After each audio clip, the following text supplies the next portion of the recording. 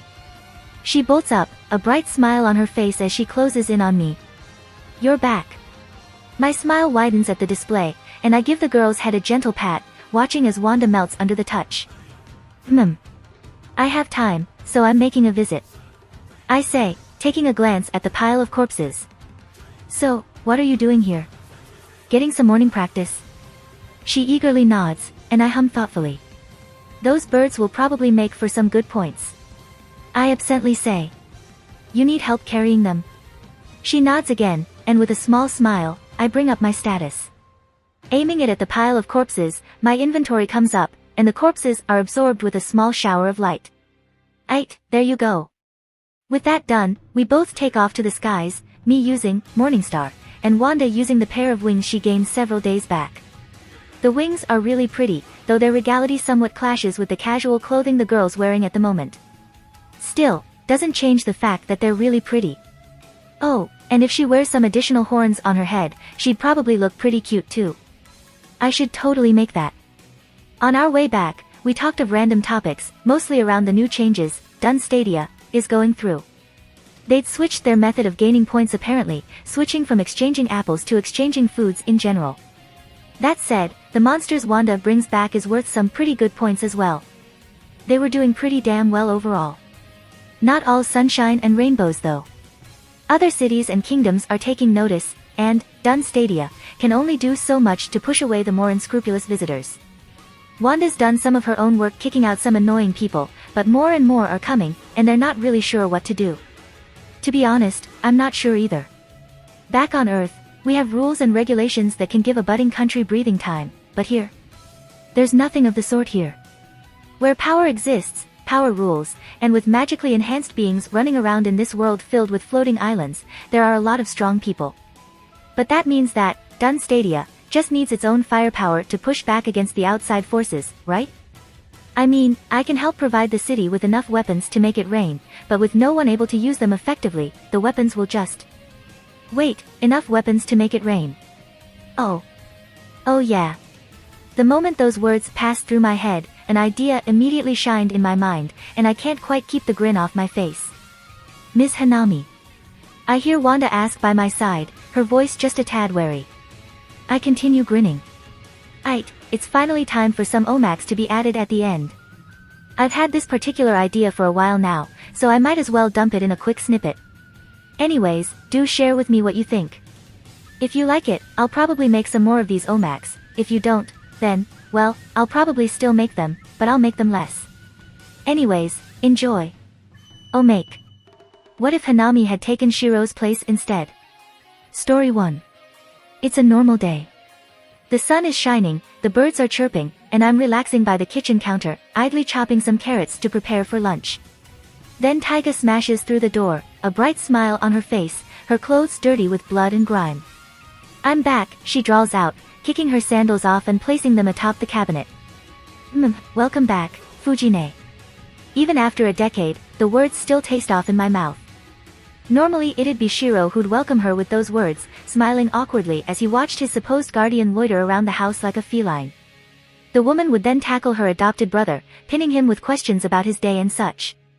But Amiya Shiro doesn't exist. Instead, I've taken his place. Instead of finding a dying boy under a pile of flaming rubble, the heartbroken Kiritsugu had found me, frail and young and coughing as I struggled to live. And I can't help but wonder what the Shiro of this world is doing. Did he die in the Fuyuki fire? Did he survive? Was he even at Fuyuki when the Fourth Holy Grail War went so wrong? Is he with his actual family right now? Whatever the case might be, it doesn't change the fact that he isn't here now. Fujine, I say, placing a washed potato on the cutting board. Please change your clothes. Your stories can come later. Okay, and with that, the woman rushes off to her room to change her wardrobe, probably taking a quick shower in the process. Of course, she rushes to her room with inhuman speed, speeds that would have definitely torn off the tatami walls that made up this large Japanese mansion. Thankfully, the tatami walls aren't quite so normal. They were enhanced and fortified by several runes I've drawn on them, with help from a certain Fraga. Well, I say, I did it, but it was mostly Kiritsugu who did it, since I seem to be horrendous at runes for whatever reason. On the note of Kiritsugu, that's another change I've managed to make. Since I've got the gamer system, the effects of Avalon was boosted to an insane level, and the injuries I received healed in record time. Seeing the man who'd saved me slowly shriveling, I quickly pulled the artifact out of myself and implanted it into him. My act didn't go unnoticed, of course. The man had come to me the next morning and demanded an explanation, and I gave him one, though one weaved with both truths and lies. I told him that I knew of it instinctually, as if it had called on to me, but I left out the fact that I knew about that because of my gamer system. He was worried, of course, worried over what the lack of Avalon would do to me, but when he saw that nothing was going to happen, he relented and accepted it. With his strength regained, he barged into the Einsburns family mansion and took back his first daughter, completely destroying the family in the process. Even now, I'm still unsure on what actually happened, but all I know is that the Einsburns are no longer a family. That's both awesome and terrifying. And somehow, in the middle of that, we managed to introduce the moonlit world to Taiga without getting her to freak out, which sounds as amazing as it does. Which brings us to this moment, with me chopping potatoes as I watch Taiga barge back into the living room, a bottle of cold beer somehow in her hands. Mew, I was so lonely this time. She complains in a whisper, taking a big drink of her cold beer. Let's go to an ID together next time, okay? Hanami simply smiles. Confirmation given, a bright smile appears on Taiga's face as she begins to retell her journey, and the many, many monsters she smacked and killed along the way.